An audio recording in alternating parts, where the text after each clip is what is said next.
cooler up onto the wooden picnic table. "Why are you wearing your waders?" I asked. "The derby doesn't start until tomorrow, and we'll be spending most of our time in a boat." "They didn't fit in my suitcases." She collapsed on the bench next to the table, let out a big sigh, and fanned her face with the hat. "Suitcases?" "They're halfway down the path. Mort got a call on the way up here. I told him he could just drop me at the bottom of the hill.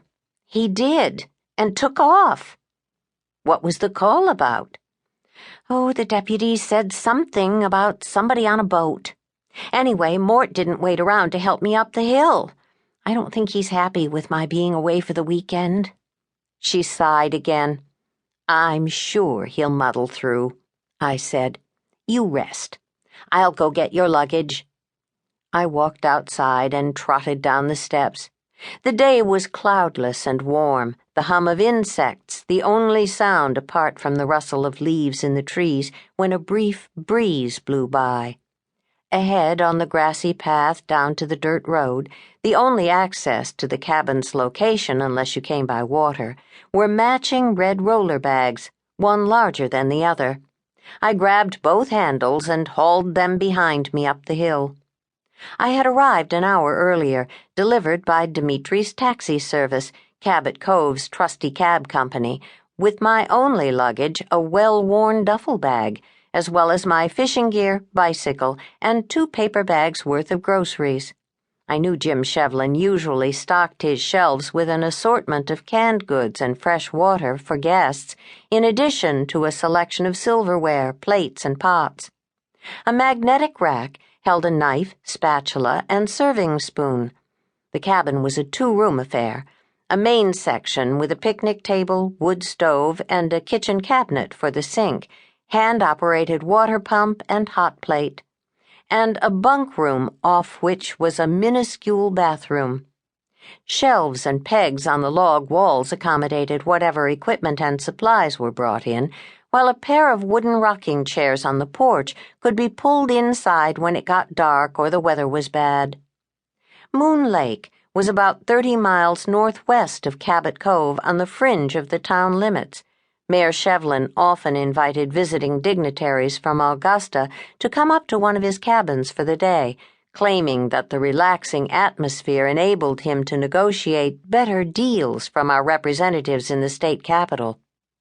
Regardless of whether they were male or female, fishing fans or landlubbers, the smell of the pines and the view of the sun striking sparks off the shimmering water worked magic on bureaucratic minds, and our town reaped the benefits. Maureen came out of the cabin and met me halfway. "Oh, I didn't mean for you to get stuck with both my bags. Let me get one of those." She grabbed the handle of the larger suitcase, lifted it up the steps, and rolled it across the porch and into the front room. I followed with the other bag and deposited it in the cabin's small bunk room, which held 2 cots. My duffel bag sat on one, separated by a single nightstand. A socket holding a bare bulb was affixed to a rafter. It was the bunk room's only illumination, and its match hung above the sink in the main room. Maureen peered through the door at the Spartan accommodations. "Don't make fun of me, Jessica. I know I overpacked." "Perhaps," I said. "We don't usually dress for dinner." She giggled. "And you don't have to worry. I'm not planning to spend the week. I wasn't sure what I'd need, so I took it all. After this weekend, I'll have a better idea what to bring next time." Next time. Selfishly, I hoped Maureen wasn't planning for this weekend to be repeated. Even though I enjoyed her company, I wasn't ready to commit to an annual derby date. "Why don't you get settled, and then we can take a walk down to the lake and talk fish," I said. "Talk fish! Oh, I'm excited already." There was a knock on the screen door, and a voice called out. "Hello? Anybody there?" Maureen gasped, her eyes wide. "Who is that?" she whispered. "It's probably our guide," I said, squeezing around her. "Is that you, Brian?" "Yup." A slim man